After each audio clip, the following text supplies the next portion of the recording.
Honkai Server's Abundance characters have notoriously been known for their healing and cleansing capabilities, now being a defensive option, sustaining the team over the course of the fight. General player base, this path doesn't actually matter.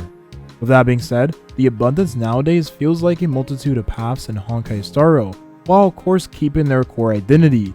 In this video, we're going to take a look at the evolution of those very same characters.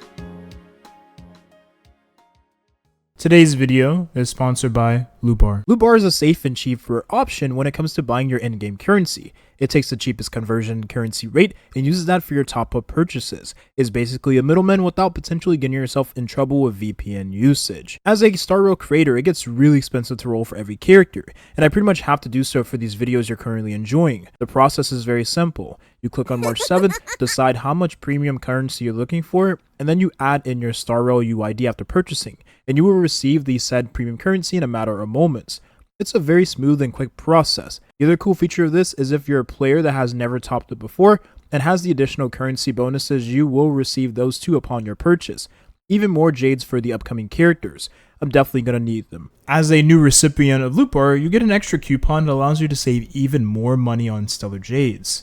Check out the link in the description to save on Stellar Jades with Loot Bar, and thanks again to Loot Bar for sponsoring this video as always. The Abundance, much like the Preservation, had only two options at launch. In all honesty, this was the path with the least amount of characters present, if we take into account the Preservation MC. Out of those two options, only one had a cleanse in their kit, while the other had better damage mitigation. However, both would strive to keep the team healthy over the course of the fight, and with a little bit of help, the job was done.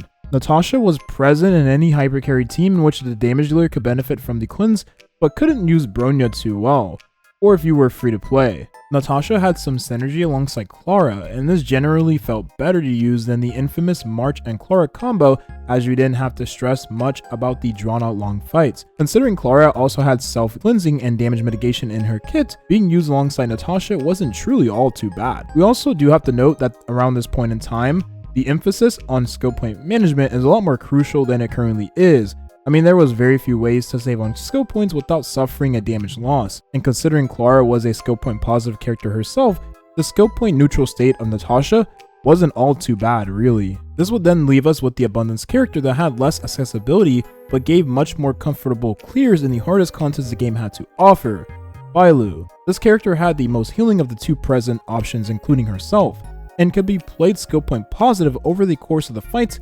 Unlike Natasha, Bailu also had a bunch of damage mitigation with her healing provided, as attacked allies would heal via the invigoration buff provided by this Abundance character. However, unlike Natasha, she had no cleansing capabilities, which would give her a rough time in the Memory of Chaos around this point in time against certain enemies that had tons of crowd control. Considering the only team comp at the time was Hypercarry, this truly was an issue, but as discussed earlier in the video, with a little bit of help, her job as a defensive option was made a lot easier.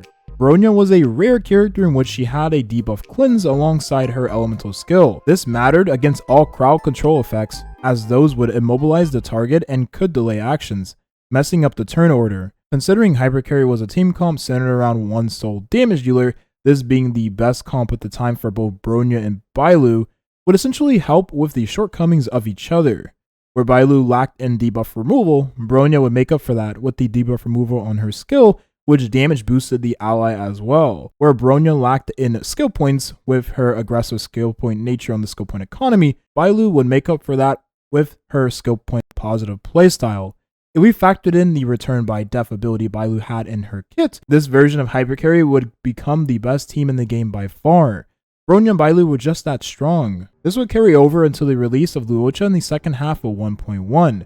This would be our first ever limited Abundance character, and considering what was offered with the pre-existing cast, the value he brought was overbearing. Luocha gave a skill point every single turn, as he never had to use a skill to heal an ally, because unlike the other Abundance, Luocha had an emergency heal with a cleanse attached that would proc after any character in the team was less than half HP, including himself. This would not only give faster ultimates for himself, but also give the greediest of characters that skill points they needed, which would matter a lot more following the release of a 1.4 character. What's important to further note is that Luocha has passive AoE healing with his Abyss Flower mechanic that would heal the team whenever they attack the enemy.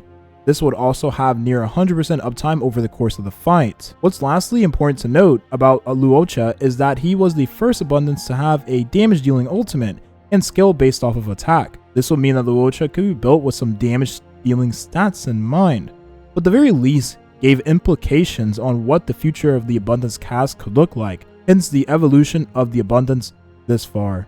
With no major releases like Luocha to the path of the Abundance, there was a slight buff to the path with the release of the Hackerspace speed set in 1.2. The speed set gave a 6% speed increase to the character with just a 2-piece alone. Considering the Abundance characters didn't actually care about having a full 4-piece set of gear unlike the other paths, this in turn would give them much more wiggle room with stat management. The value of free speed was all too good on the characters that only wanted 2 to 3 stats in total. What gave the Abundance the biggest shift in the meta was the 1.3 patch as a whole, and the reasoning is quite simple. For one, the first half release of Den Hanga Bibertulune would give Luocha his best in slot team as he gave the greediest damage dealer an extra skill point every single turn. Considering they were both imaginary typing, against specific enemies, the toughness breaking was a lot quicker as well. The second limited character of this patch, on the contrary, was to signal not only a meta shift, but also perception shift of the general player base with the release of Huohuo. Huohuo is an interesting character at her core, because she is a more evolved version of Bailu in a sense.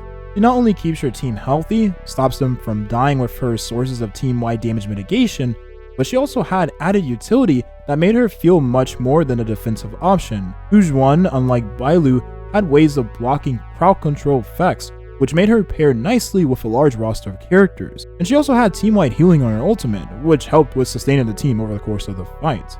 But while not having a revive like Bailu, it didn't matter in the grand scheme of things, because with Huohuo's massive damage mitigation, you had no chance of dying anyways. Huohuo will also lastly have more added utility, with giving critical rate to the team, which helped with a lot of stat-hungry crit-based damage dealers.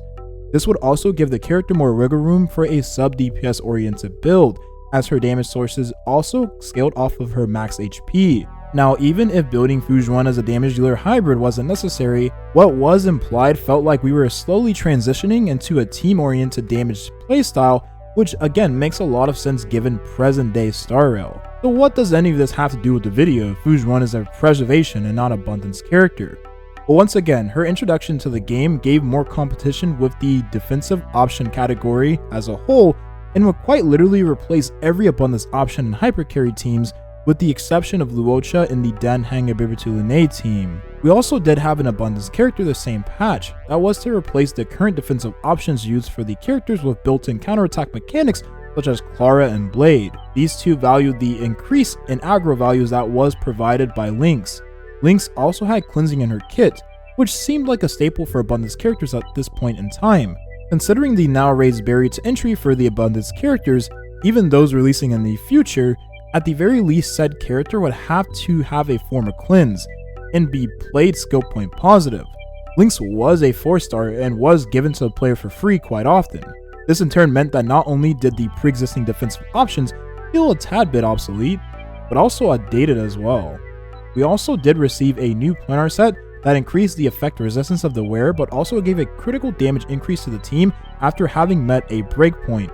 This not only synergized well with the Abundance characters whom had effect resistance traces in their kits, making the criteria even easier to achieve. The Abundance characters more or less felt like as if they had a place in the game. But at the end of the day, the path still had trouble with differentiating itself from the preservation. This will remain true with the clear exceptions to the rule such as Lynx and the 1.5 release Huohuo.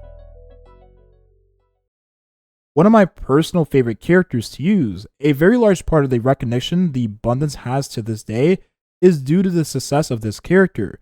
Huohuo had so many cleanses, which would remove any and every debuff on the team. Huohuo could also remove debuffs not only passively, but also with her elemental skill on the target she chose. This in turn made her the best character for cleansing this game would ever see.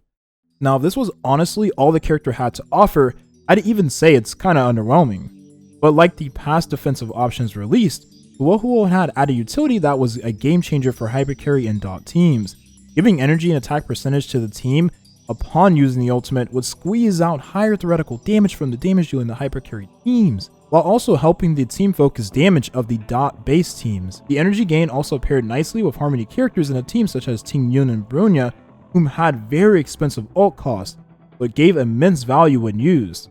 This in turn gave a what felt like triple Harmony team comp, which honestly made zero cycling much more achievable for the common player. So for the first time, an Abundance character was able to hold its own as a best in slot option for a top tier team. Even to this day, Huohuo remains the most used Abundance character in hypercarry teams.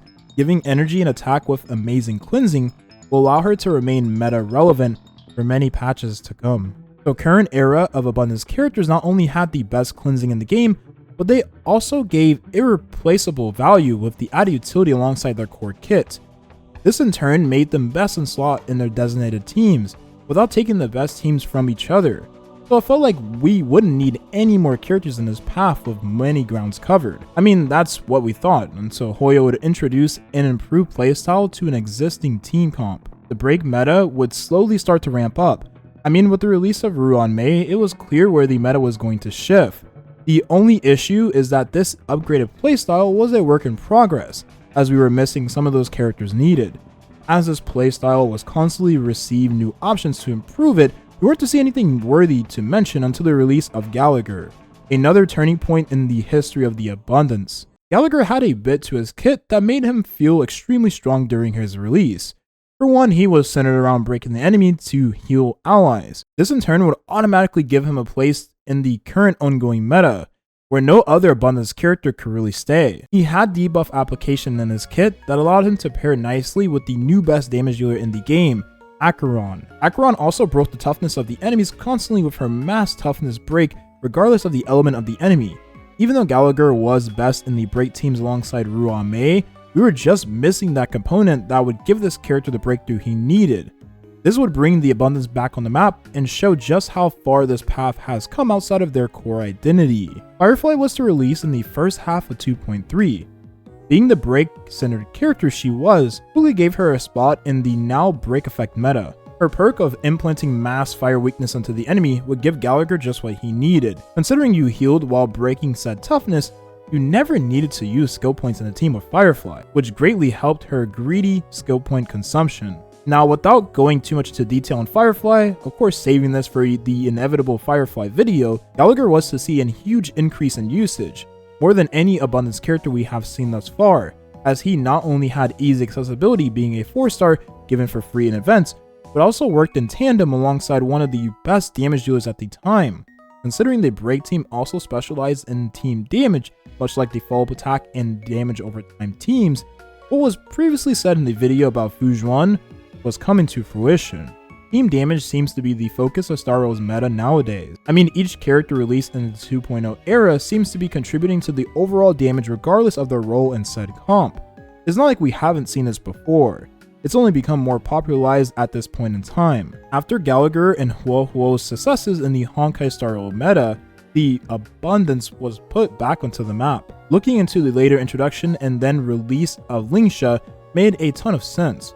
She is a necessary evil. Lingsha was effectively marketed as a better version of Gallagher for the Firefly Super Break team.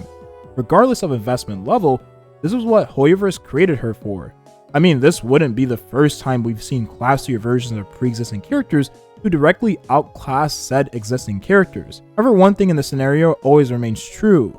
Just use both. Gallagher's flexibility into the Acheron teams made this a reality, and Lingsha's interesting kit also does her a favor as well. Lingsha is able to heal with her summon on the field. When said summon takes a turn, it heals and cleanses the team. However, this summon counts as a follow-up attack, an area effect one at that, which gives her a place in the follow-up attack team alongside Topaz. The only difference then would be making her a crit-based support instead of just focusing on her break damage. She can also instantly heal the team and cleanse with her ultimate, also given the summon the turn. The damage utility she provides to the team is just insane, especially when we look at the early launch featuring Bailu as the best Abundance alongside Bronya. Considering Lingsha has the heals, cleanse, damage, and damage boosting, she is the 1.0 duo and more in one kit. So there you have it. The Abundance has come a long way. In my honest opinion, this path resembles the Hunt path in a sense. They quite literally had to evolve to keep up with the game's increasing standards. I mean, if we were to summarize it in one sentence, well, they went from support to battle support. Is it simplified? Yes, but in my opinion, this perfectly explains the evolution of the abundance. Thank you for watching, and have a nice rest of your day.